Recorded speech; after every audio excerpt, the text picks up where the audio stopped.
शुक्लांबरधरं विष्णुं शशिवर्णं चतुर्भुजं प्रसन्नवदनं ध्यायेत् सर्वविघ्नोपशान्तये। व्यासं वसिष्ठनप्तारं शक्तै पौत्रमकल्मषं पराशरात्मजं वन्दे शुकतातं तपोनिधिं।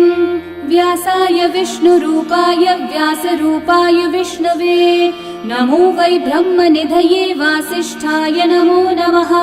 अविकाराय शुद्धाय नित्याय परमात्मने सदैकरूपरूपाय विष्णवे सर्वजिष्णवे। यस्य स्मरणमात्रेण जन्म संसारबन्धनात् विमुच्यते नमस्तस्मै विष्णवे प्रभविष्णवे। ॐ नमो विष्णवे प्रभविष्णवे। श्रीवैशम्पायन उवाच श्रुत्वा धर्मानशेषेण पावनानि च सर्वशः युधिष्ठिरः शान्तनवं पुनरेवाभ्यभाषत। युधिष्ठिर उवाच किमेकं दैवतं लोके किं वाप्येकं परायणं स्तुवन्तः कं कमर्चन्तः प्राप्नुयुर्मानवा शुभम्। को धर्मः सर्वधर्माणां भवतः परमो मतः किं जपन्मुच्यते जन्तुर्जन्म संसारबन्धनात्। श्रीभीष्म उवाच जगत्प्रभुं देवदेवम् अनन्तं पुरुषोत्तमं स्तुवन्नाम सहस्रेण पुरुषस्तततोत्थितः तमेव चार्चयन् नित्यं भक्त्या पुरुषम् अव्ययम् ध्यायन् स्तुवन्नमस्यं च यजमानस्तमेव च। अनादिनिधनं विष्णुं सर्वलोकमहेश्वरं लोकाध्यक्षं स्तुवन्नित्यं सर्वदुःखातिगो भवेत्। ब्रह्मण्यं सर्वधर्मज्ञं लोकानां कीर्तिवर्धनं लोकनाथं महद्भूतं सर्वभूतभवोद्भवम्। एष मे सर्वधर्माणां धर्मोऽधिकतमो मतः यद्भक्त्या पुण्डरीकाक्षं स्तवैरर्चैर्नरः सदा। परमं यो महत्तेजः परमं यो महत्तपः परमं यो महद्ब्रह्म परमं यः परायणं। पवित्राणां पवित्रं यो मङ्गलानां च मङ्गलं देवतं देवतानां च भूतानां यो व्ययः पिता यतः सर्वाणि भूतानि भवन्त्यादियुगागमे यस्मिंश्च प्रलयं यान्ति पुनरेव युगक्षये तस्य लोकप्रधानस्य जगन्नाथस्य भूपते विष्णोर्नाम सहस्रं मे शृणु पापभयापहम्। यानि नामानि गौणानि विख्यातानि महात्मनः ऋषिभिः परिगीतानि तानि वक्ष्यामि भूतये। ऋषिर्नाम्नां सहस्रस्य वेदव्यासो महामुनिः छन्दोऽनुष्ठुप् तथा देवो भगवान् देवकीसुतः अमृतांशोद्भवो बीजं शक्तिर्देवकी नन्दनः त्रिसामा हृदयं तस्य शान्त्यर्थे विनियुज्यते। विष्णुं जिष्णुं महाविष्णुं प्रभविष्णुं महेश्वरम् अनेकरूपदैत्यान्तं नमामि पुरुषोत्तमम्। अस्य श्रीविष्णोर्दिव्यसहस्रनामस्तोत्रमहामन्त्रस्य श्रीवेदव्यासो भगवान् ऋषिः अनुष्ठुप्-छन्दः श्रीमहाविष्णुः परमात्मा श्रीमन्नारायणो देवता अमृतांशोद्भवो भानुरिति बीजम् देवकी नन्दनः सृष्टेति शक्तिः उद्भवक्षोभणो देव इति परमो मन्त्रः शङ्ख बृन्नन्दकी चक्रीति कीलकम् शार्ङ्गधन्वा गदाधर इति अस्त्रम् रथाङ्गपाणिरक्षोभ्य इति नेत्रम् त्रिसामा सामगः सामेति कवचम् आनन्दं परब्रह्मेति योनिः ऋतुः सुदर्शनः काल इति दिग्बन्धः श्रीविश्वरूप इति ध्यानम् श्रीमहाविष्णुः प्रीत्यर्थे सहस्रनाम जपे विनियोगः।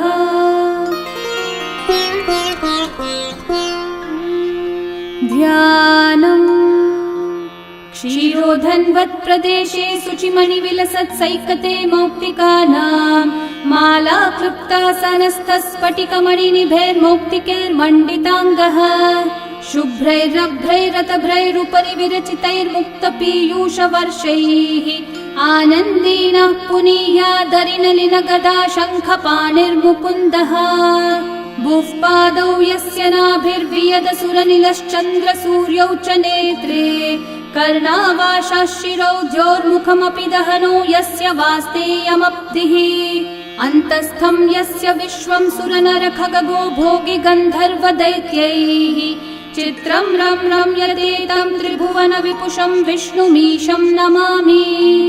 ॐ नमो भगवते वासुदेवाय। शान्ताकारं भुजगशयनं पद्मनाभं सुरेशं विश्वाधारं गगनसदृशं मेघवर्णं शुभाङ्गं लक्ष्मीकान्तं कमलनयनं योगिहृद्ध्यानगम्यं वन्दे विष्णुं भवभयहरं सर्वलोकैकनाथं मेघश्यामं पीतकौशेयवासं श्रीवत्साङ्कं कौस्तुभोद्भासिताङ्गं पुण्योपेतं पुण्डरीकायताक्षं विष्णुं वन्दे सर्वलोकैकनाथम्। नमः समस्तभूतानामादिभूताय भूभृते अनेकरूपरूपाय विष्णवे प्रभविष्णवे सशङ्खचक्रं सकिरीटकुण्डलं सपीतवस्त्रं सरसीरुहेक्षणं सहारवक्षस्थलशोभिकौस्तुभं नमामि विष्णुं शिरसा चतुर्भुजम् छायायां पारिजातस्य हेमसिंहासनोपरि आसीनमम्बुदश्याममायताक्षम् अलङ्कृतम् चन्द्राननं चतुर्बाहुं श्रीवत्साङ्कितवक्षसं रुक्मिणी सत्यभामाभ्यां सहितं कृष्णमाश्रये। ॐ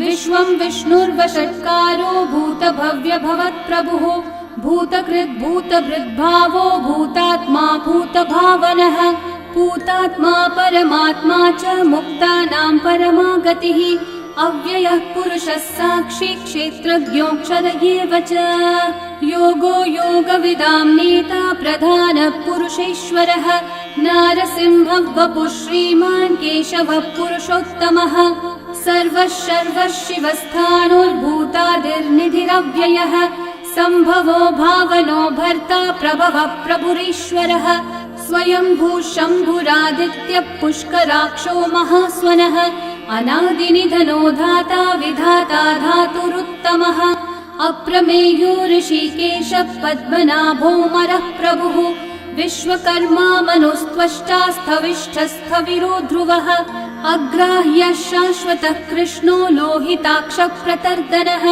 प्रभुतस्त्रिककुब्धामः पवित्रं मङ्गलं परम् ईशानः प्राणदः प्राणो ज्येष्ठः श्रेष्ठः प्रजापतिः हिरण्यगर्भो भूगर्भो माधवो मधुसूदनः ईश्वरो विक्रमी धन्वी मेधावी विक्रमक्रमः अनुत्तमो दुराधर्षः कृतज्ञः कृतिरात्मवान् सुरेशः शरणं शर्म विश्वरेतः प्रजाभवः अहः संवत्सरो व्याळः प्रत्ययः सर्वदर्शनः अजः सर्वेश्वरः सिद्धिः सिद्धिः सर्वादिरच्युतः वृषा कपिरमेयात्मा सर्वयोगविनिःसृतः वसुर्वसुमना सत्यः समात्मा संमितः समः अमोघः पुण्डरीकाक्षो वृषकर्मा वृषाकृतिः रुद्रो बहुशिरा बभ्रुर्विश्वयोनिःशुचिश्रवाः अमृतः शाश्वतस्थाणोर्वरारोहो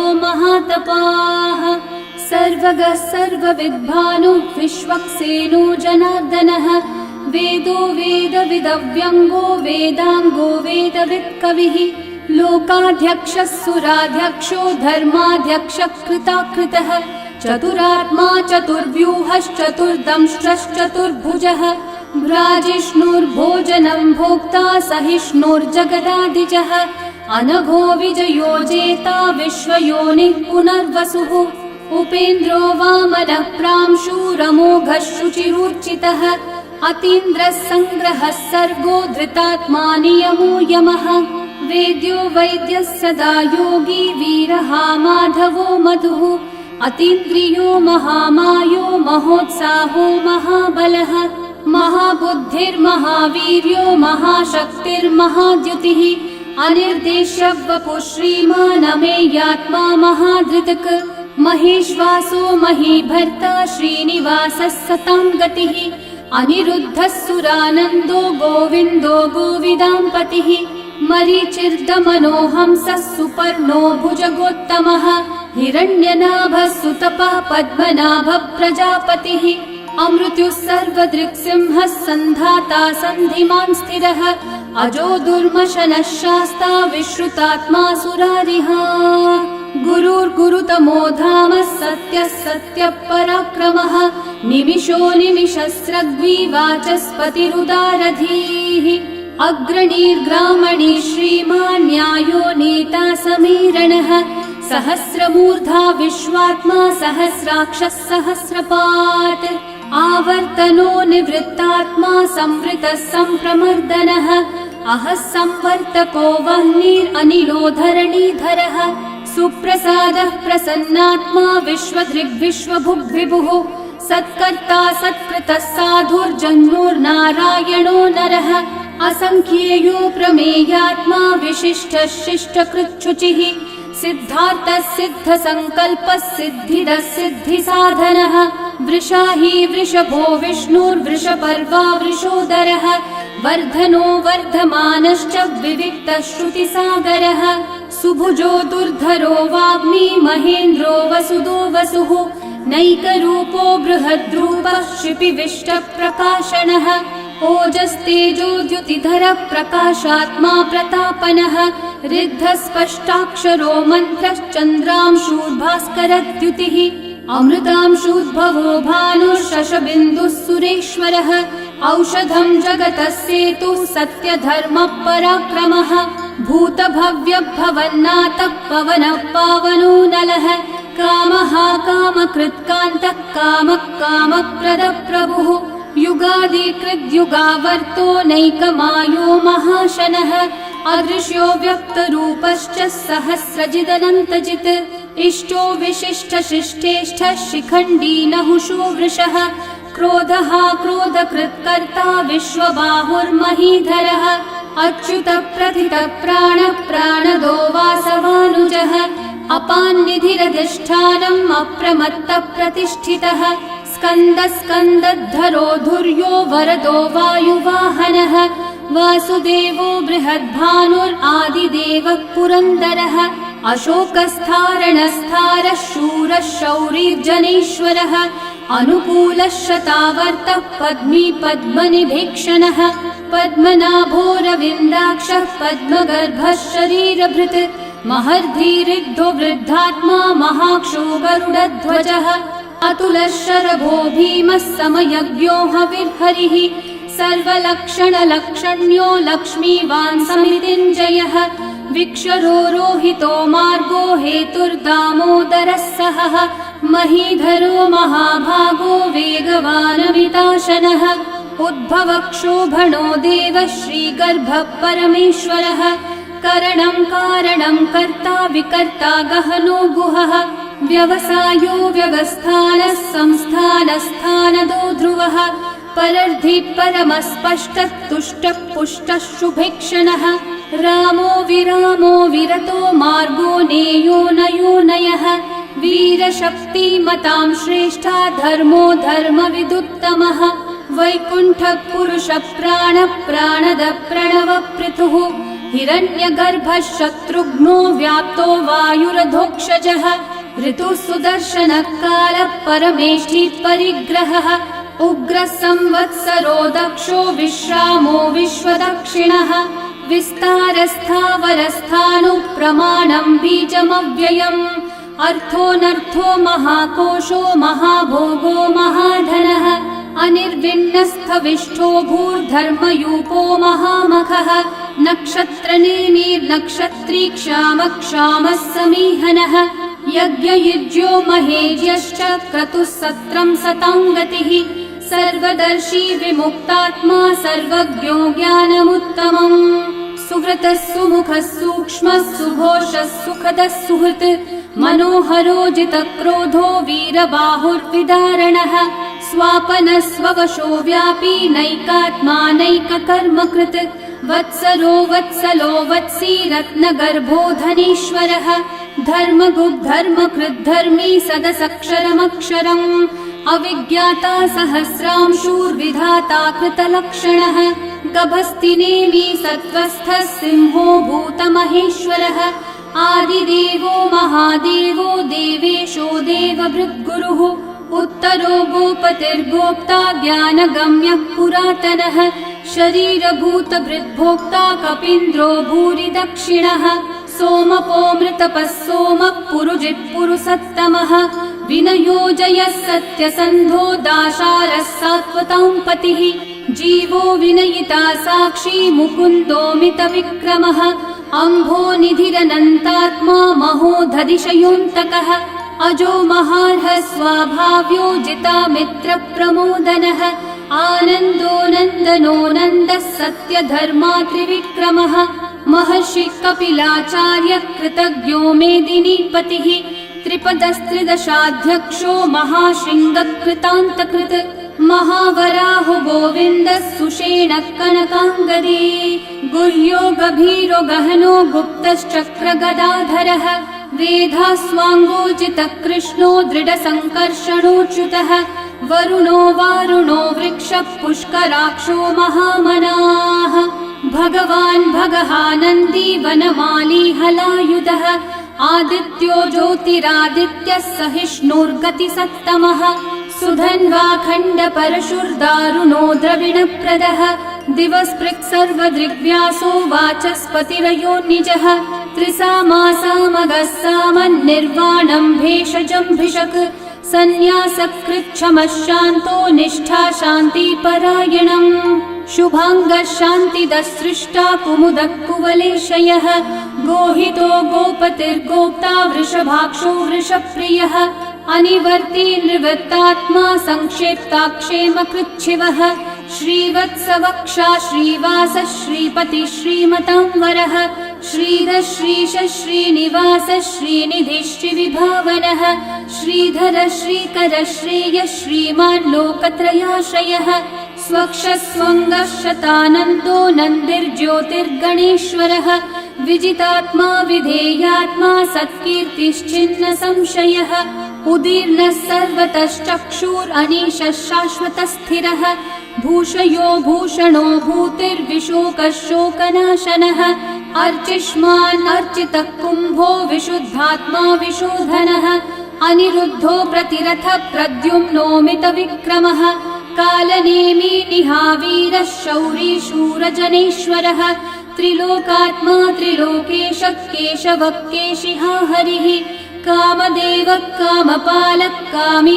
कान्तः कृतागमः अनिर्देश्य वपुर्विष्णु वीरोऽनन्तो धनञ्जयः ब्रह्मण्यो ब्रह्मकृद् ब्रह्मा ब्रह्म ब्रह्म विवर्धनः ब्रह्मविद् ब्राह्मणो ब्रह्मी ब्रह्मज्ञो ब्राह्मणप्रियः महाकर्मो महाकर्मा महातेजा महोरगः महाक्रतुर्महायज्वा महायज्ञो महाहविः स्तव्यस्तव प्रियस्तोत्रं स्तुतिस्तोतारणप्रियः पूर्णपूरयिता पुण्यकीर्तिरणामयः मनोजवस्तीर्थकरो वसुरेता वसुप्रदः वसुप्रदो वासुदेवो वसुर्वसुमनाहविः सद्गति सत्कृति सत्ता सद्भूति सत्परायणः शूरसेनो यदुश्रेष्ठः सन्निवासः सुयामुनः भूता वासो वासुदेवः सर्वासु निलयो नलः दर्पः दर्पदो दृप्तो दुर्धरोऽथा पराजितः विश्वमूर्तिर्महामूर्तिर्दीप्तमूर्तिरमूर्तिमान् अनेकमूर्तिरव्यक्तः शतमूर्तिशताननः एकोनैकः स वक्कः किं यतत्पदमनुत्तमम् लोकबन्धुर्लोकनाथो माधवो भक्तवत्सलः सुवर्णवर्णो हेमाङ्गो वराङ्गश्चन्दनाङ्गदे वीरः विषमः शून्यो घृताशीरशलश्चलः अमानी मानदो मान्यो लोकस्वामी त्रिलोकधृक् सुमेधामेधजो धन्यः सत्यमेधाधराधरः तेजो वृषो द्युतिधरः सर्वशस्त्रभृताम्बरः प्रग्रहो निग्रहो व्यग्रो नैकः शृङ्गो गदाग्रजः चतुर्मूर्तिश्चतुर्बाहुश्चतुर्व्यूहश्चतुर्गतिः चतुरात्मा चतुर्भावश्चतुर्वेदविदेकपात्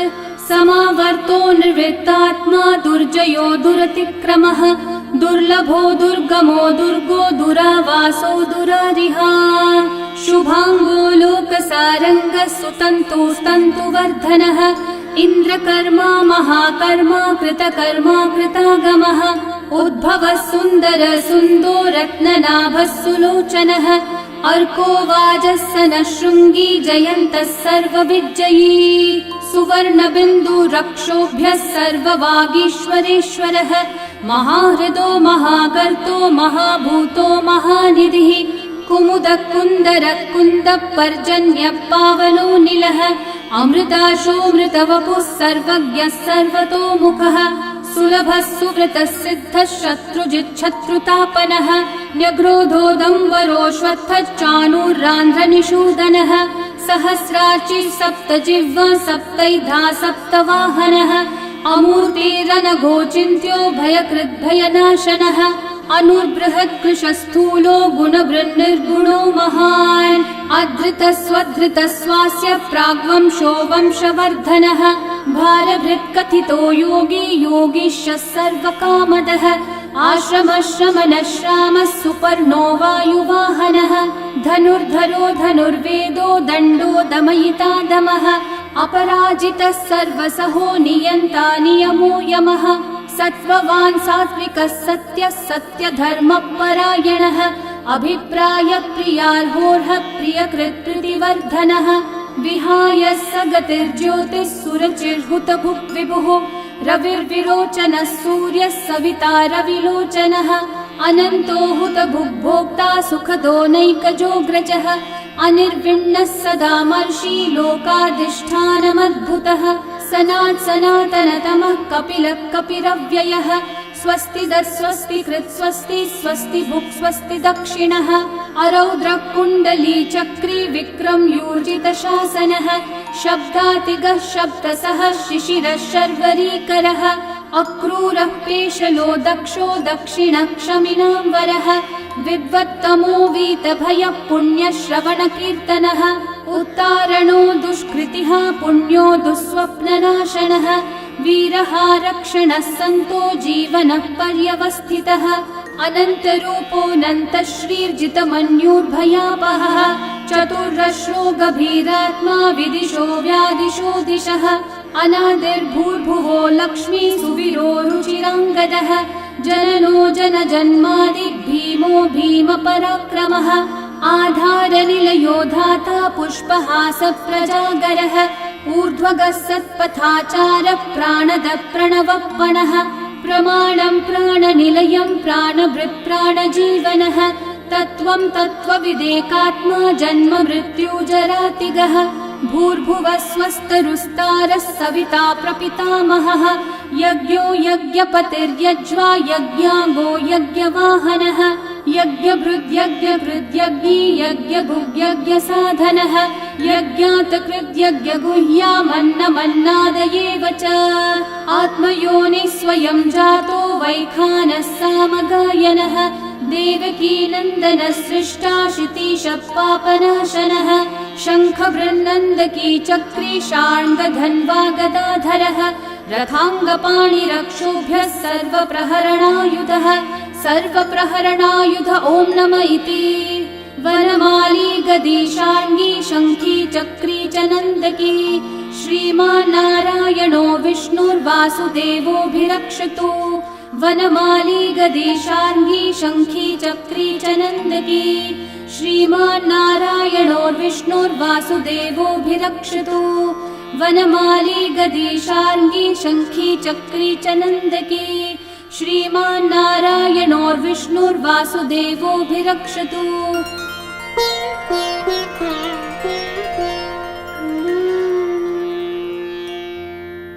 इतीदं कीर्तनीयस्य केशवस्य महात्मनः नाम्नां सहस्रं दिव्यानामशेषेण प्रकीर्तितम्।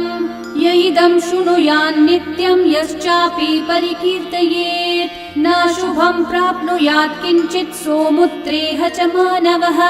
वेदान्तगो ब्राह्मणः स्यात् क्षत्रियो विजयी भवेत् वैश्यो धनसमृद्धः स्यात् शूद्रः सुखमवाप्नुयात् धर्मार्थी प्राप्नुयात् धर्मम् अर्थार्थी चार्थमाप्नुयात् कामानवाप्नुयात् कामी प्रजार्थी चाप्नुयात् प्रजाम्। भक्तिमान् यः सदोत्थाय शुचिस्तद्गतमानसः सहस्रं वासुदेवस्य नाम्नामेतत् प्रकीर्तये। यशः प्राप्नोति विपुलं याति प्राधान्यमेव च अचलां श्रियमाप्नोति श्रेय प्राप्नोत्यनुत्तमम्। न भयं क्वचिदाप्नोति वीर्यं तेजश्च विन्दति भवत्यरोगो द्युतिमान् बलरूपगुणान्वितः। रोगार्तो मुच्यते रोगात् बद्धो मुच्येत बन्धनात् भयान् मुच्येत भीतस्थो मुच्येतापन्न आपदः। दुर्गान्यतितरत्याशु पुरुषः पुरुषोत्तमम् स्तुवन्नाम सहस्रेण नित्यं भक्ति समन्वितः। वासुदेवाश्रयो मर्त्यो वासुदेवपरायणः सर्वपाप विशुद्धात्मा याति ब्रह्म सनातनम्। न वासुदेव भक्तानामशुभं विद्यते क्वचित् जन्म मृत्यु जरा व्याधि भयं नैवोपजायते। इमं स्तवमधीयानः श्रद्धा भक्ति समन्वितः युज्येतात्मसुखः शान्ति श्रीधृति स्मृति कीर्तिभिः। न क्रोधो न च मात्सर्यं न लोभो नाशुभा मतिः भवन्ति कृतपुण्यानां भक्तानां पुरुषोत्तमे। द्यौस चन्द्रार्कनक्षत्राखं दिशो भूर्महो दधिः वासुदेवस्य वीर्येण विदतानि महात्मनः। ससुरासुरगन्धर्वं स यक्षोरगराक्षसम् जगद्वशे वर्ततेदं कृष्णस्य सचराचरम्। इन्द्रियाणि मनोबुद्धिः सत्त्वं तेजो बलं द्युतिः वासुदेवात्मकन्याहुः क्षेत्रं क्षेत्रज्ञ एव च। सर्वागमानामाचार प्रथमं परिकल्पते आचार प्रभवो धर्मो धर्मस्य प्रभुरच्युतः। ऋषयः पितरो देवा महाभूतानि धातवः जङ्गमाजङ्गमं चेदं जगन्नारायणोद्भवम्। योगो ज्ञानं तथा साङ्ख्यं विद्या शिल्पादिकर्म च वेदाः शास्त्राणि विज्ञानमेतत् सर्वं जनार्दनात्। एको विष्णुर्महद्भूतं पृथग्भूतान्यनेकशः त्रीन् लोकान् व्याप्य भूतात्मा भुङ्क्ते विश्वभुगव्ययः। इमं स्तवं भगवतो विष्णोर्व्यासेन कीर्तितम् पठेद्य इच्छेत् पुरुषः श्रेयः प्राप्तुं सुखानि च। विश्वेश्वरमजं देवं जगतः प्रभुमव्ययम् भजन्ति ये पुष्कराक्षं न ते यान्ति पराभवम् न ते यान्ति पराभवम्। ॐ नमः इति। अर्जुनोवाच पद्मपत्रविशालाक्षः पद्मनाभः सुरोत्तम भक्तानामनुरक्तानां त्राता भव जनार्दन। श्रीभगवानुवाच यो मां नाम सहस्रेण स्तोतुमिच्छति पाण्डव सोऽहमेकेन श्लोकेन स्तुत एव न संशयः स्तुत एव न संशय। ॐ नमः इति। व्यास उवाच वासनाद्वासुदेवस्य वासितं भुवनत्रयम् सर्वभूतनिवासोऽसि वासुदेव नमोऽस्तु ते। श्रीवासुदेव नमोऽस्तु त। ॐ नमः इति। पार्वत्योवाच केनोपायेन लघुना विष्णोर्नाम सहस्रकम् पठ्यते पण्डितेर्नित्यं श्रोतुमिच्छाम्यहं प्रभो। ईश्वरोवाच श्रीराम राम रामेति रमे रामे मनोरमे सहस्रनाम तत्तुल्यं राम नाम वरानने। श्रीराम राम रामेति रमे रामे मनोरमे सहस्रनाम तत्तुल्यं राम नाम वरानने। श्रीराम राम रामेति रमे रामे मनोरमे सहस्रनाम तत्तुल्यं रामनाम वरानने श्रीरामनाम वरानन ॐ नम इति ब्रह्म उवाच नमोऽस्त्वनन्ताय सहस्रमूर्तये सहस्रपादाक्षि शिरोरुबाहवे सहस्रनाम्ने पुरुषाय शाश्वते सहस्रकोटियुगधारिणे नमः सहस्रकोटियुगधारिण ॐ नम इति सञ्जय उवाच यत्र योगेश्वर कृष्णो यत्र पार्थो धनुर्धरः तत्र श्रीर्विजयो भूतिर्ध्रुवा नीतिर्मतिर्मम श्रीभगवानुवाच अनन्याश्चिन्तयन्तो मा ये जनाः पर्युपासते तेषां नित्याभियुक्तानां योगक्षेमं वहाम्यहम् परित्राणाय साधूनां विनाशाय च दुष्कृतां धर्म संस्थापनार्थाय सम्भवामि युगे युगे आर्ता विषण्णा शिथिलाश्च भीता घोरेषु च व्याधिषु वर्तमानाः संकीर्त्य नारायण शब्दमात्रं विमुक्तदुःखा सुखिनो भवन्तु कायेन वाचा मनसैन्द्रियैर्वा बुद्ध्यात्मना वा प्रकृते स्वभावात् करोमि यद्यत् सकलं परस्मै नारायणायेति समर्पयामि। श्री विष्णु सहस्रनाम स्तोत्रं सम्पूर्णम्।